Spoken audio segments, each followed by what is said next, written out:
For 3 straight days, rain hammered the town that crept along the edge of an endless forest, its streets slick, the woods looming, swallowing the street lamps' glow at their ragged border. At 2 a.m., washed in silvery drizzle and trembling wind, Adam trudged alone, hands jammed in the pocket of his sagging white hoodie. Tall, blonde, athletic, a face made for varsity team photos and prom, he just dropped off his girlfriend, and now every puddle reflected his weary steps. Adam's mind wandered. He wished he'd borrowed a car. Lightning flashed, something in the air twisted, prickling the skin at the back of his neck. He didn't see the figure watching from the alley, half hidden in the shadows. Another teen, hooded, buzz-cut hair slick with the downpour, eyes glassy as river stones.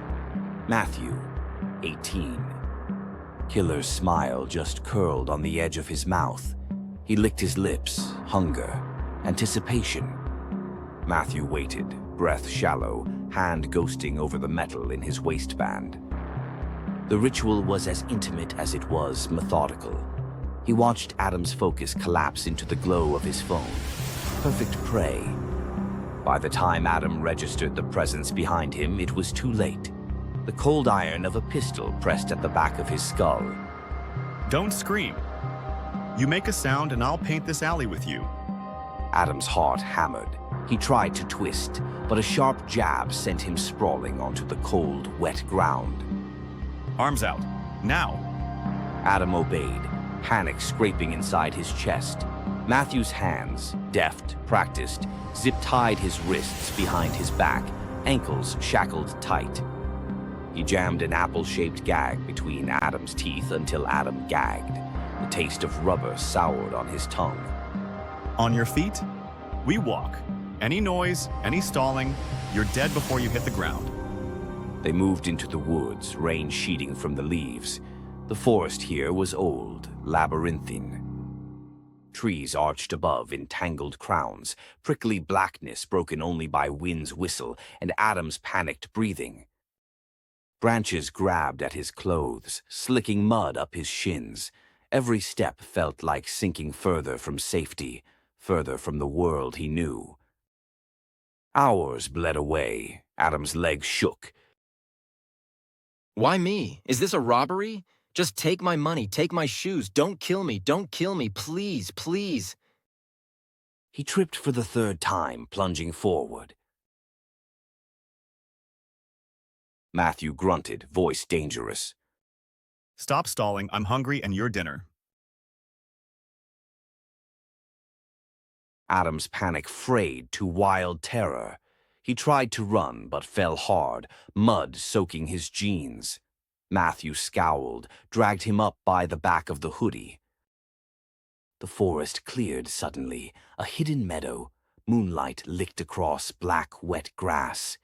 In the center squatted an iron cauldron, half buried, 12 feet deep, mounded over crackling timbers.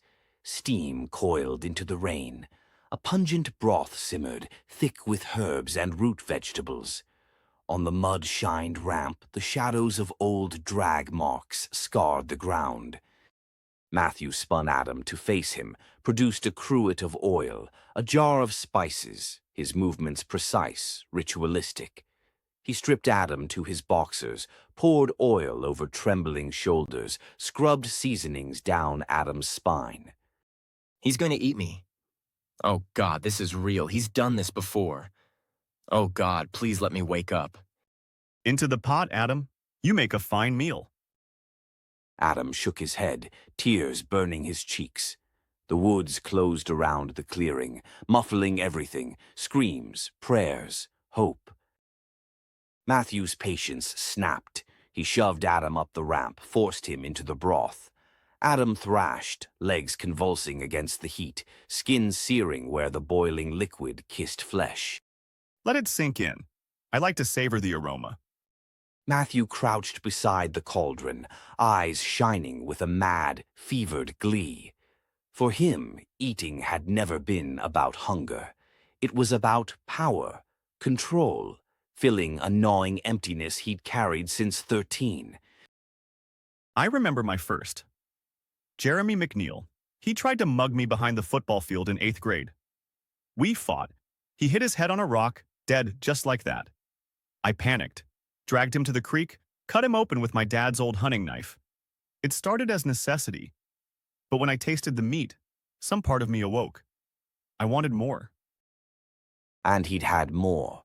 The book he carried, bound in weathered leather, listed his meals, each name penned in careful looping script. Jamison Creed, star baseball pitcher. Tyler Novak, unbeatable in the pool. John Chan, track captain. Nathan Pollard from the college wrestling team. Mark Saller, freshman basketball. 12 in all, each chosen, each made into a feast. As Adam cooked, his pain faded into numb silence. Thunder boomed, forest shuddered. Matthew ladled steaming broth and meat onto a battered tin plate, chewed slow, savoring every bite. Rain pattered outside, drumming on the cabin Matthew called home. Beneath the floor, a trapdoor almost lost to knots and grain. A cage squatted in the dark. Inside, a 16-year-old boy shivering, eyes wide with terror. Your turn's coming. He promised, scraping grisly flesh onto the boy's plate, savoring the lad's trembling horror. Spring came, the bones of Adam buried beneath the blossoming ferns. Cops tramped the forest, shouting names, finding nothing but traces of old fire. The woods, always hungry, closed in, hiding Matthew's horrors. Sometimes hikers reported strange smells, half-cleaned bones, whispers in the thicket. No one ever found Matthew. No one ever will. And deep in the woods, as storm clouds roll and the wind wails, something waits, watching, hungering, the taste of fear forever warm on his tongue.